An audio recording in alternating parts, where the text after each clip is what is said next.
పొద్దున్నే లేసామామ. భోగి సంక్రాంతి అయిపోయింది. మూడో రోజు కనుమ. కక్క ముక్క లేనిదే కనుమ అవ్వదు. ప్రతి సంవత్సరం కనుమ అంటే బయటికి వెళ్ళి కక్క ముక్క తెచ్చుడు, అమ్మకిచ్చుడు, వండిచ్చుడు, తినుడు, పండుడు. అలాగే ఈ సంవత్సరం మా ఊర్లో పోటీలు కాస్తుంటే బండి వేసుకొని అట్లా బయటికి వెళ్తుంటే ఒక 10 మంది అక్కడ ఉన్నారు. అది చూసిన వెంటనే మనకు తొత్త రాగదుగా, వెంటనే బండి యూటర్న్ తీసుకొని అక్కడికి వెళ్ళిపోయాం. అక్కడ కొంతమంది పెద్దోళ్ళు దేవుడిని అలంకరిస్తున్న సంగతి తెలిసింది. అక్కడ ఒక తాత ఉన్నాడు. తాత, ఏం చేస్తున్నారు తాత అని అడిగితే, ఏరా ఈరోజు మన ఊర్లో తెప్పోత్సవం జరుగుతుంది, నీకు తెలియదా అన్నాడు. తెప్పోత్సవం ఏందో మనకి తెలియదు. 24 గంటలు కంప్యూటర్ ముందు వేసుకొని టపా నొక్కే వాళ్ళకి మనకి తెప్పోత్సవం గురించి ఏం తెలిసింది? వెంటనే చాట్‌జీపీటీ మామ ఉందిగా మనకి, వెంటనే చాట్‌జీపీటీ మామని అడిగేశా. మామ, తెప్పోత్సవం అంటే ఏంది మామ అని అడిగా.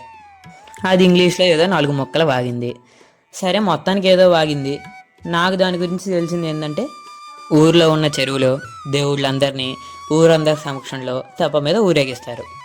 అది విన్న తర్వాత వెంటనే షాప్కి వెళ్ళి చికెన్ తీసుకొని ఇంటికి వెళ్ళిపోయి అమ్మకిచ్చేసి స్నానం చేసి మా ఫ్రెండ్స్ అందరూ కలిసి ఆ చెరువు దగ్గరికి వెళ్ళాం.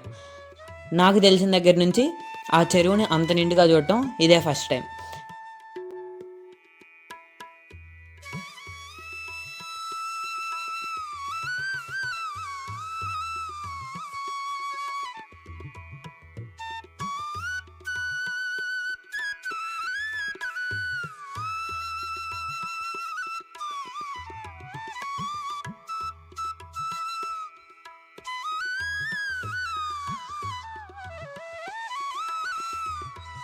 నాకు చాలా ఇంట్రెస్ట్గా అనిపించింది. వెంటనే దాని గురించి ఇంకొంచెం తెలుసుకుందామని ఆ తాత దగ్గరికి వెళ్ళిపోయా. ఆ తాత మాటల్లోనే తెప్పోత్సవం గురించి తెలుసుకుందామని, తాత, తెప్పోత్సవం అంటే ఏంది అని అడిగాను. మన చాట్‌జీపీటీ మామ ఏదైతే వాగిందో మన తాత కూడా అదే చెప్పాడు.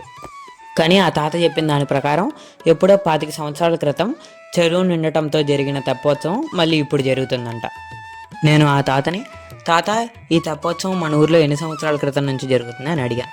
అప్పుడు ఆయన, ఒరే, ఇది సుమారుగా 150 సంవత్సరాల క్రితం మా తాతలు మొదలుపెట్టారు, మేము దాన్ని అలాగే కొనసాగిస్తూ వస్తున్నాం అని చెప్పాడు. అది విన్న వెంటనే నాకు ఇంకొంచెం ఉత్సాహం యాడ్ అయింది.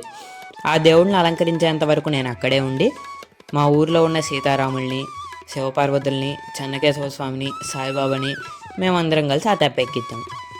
దాన్ని చూడటానికి ఊరంతా అక్కడికి వచ్చారు.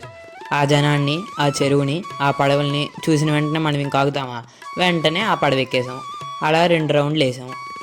ఈ లోపల కడుపులో ఎలుకలు పరిగెడుతున్నాయి.